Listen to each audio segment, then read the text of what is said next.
In today's video, I'm going to teach you how to fix your website when it's showing a GoDaddy page, which usually indicates a parked domain issue. If you've ever seen this frustrating interruption instead of your website, you're in the right place. Let's dive into the detailed steps to resolve this problem together. First, we'll start by signing into your GoDaddy account. Open your browser and head over to the GoDaddy website. If you aren't already logged in, enter your credentials, your username and password.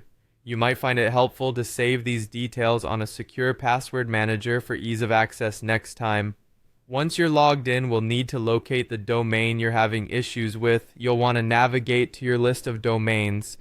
On the GoDaddy dashboard, look for a section or tab labeled Domains or Domain Manager. Click on it to reveal all the domains currently under your account.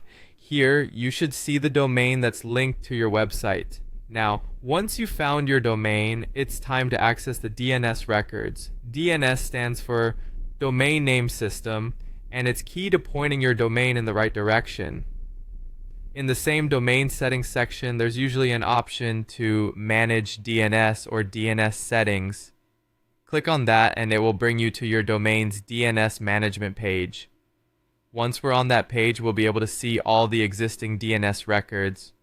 Our focus here will be the A record. The A record is what directs your domain to your website's hosting server using an IP address. If your website is displaying a parked page, this record is often incorrect or missing.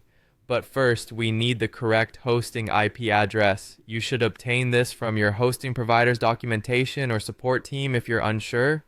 Keep it handy, as we'll need it for the next step. Next, we're going to update the A record with this IP address. Look for the A record on your DNS management page. There should be a field labeled something like points to or value.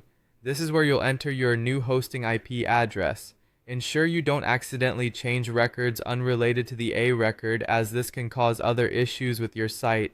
After you've entered the correct IP address, it's crucial to save your changes. There's typically a save button at the top or bottom of the page. Some DNS changes can take a bit of time to propagate across the internet, so your website might not update instantly, and there you have it. With these steps completed, you should no longer see that GoDaddy parked page. If issues persist, clear your browser's cache or try accessing your website from a different device or network to see the updated site. By following these straightforward steps, you've successfully pointed your domain to your website, ensuring visitors see what they are meant to see. Thank you for following along, and I hope this guide has helped you resolve your domain issue.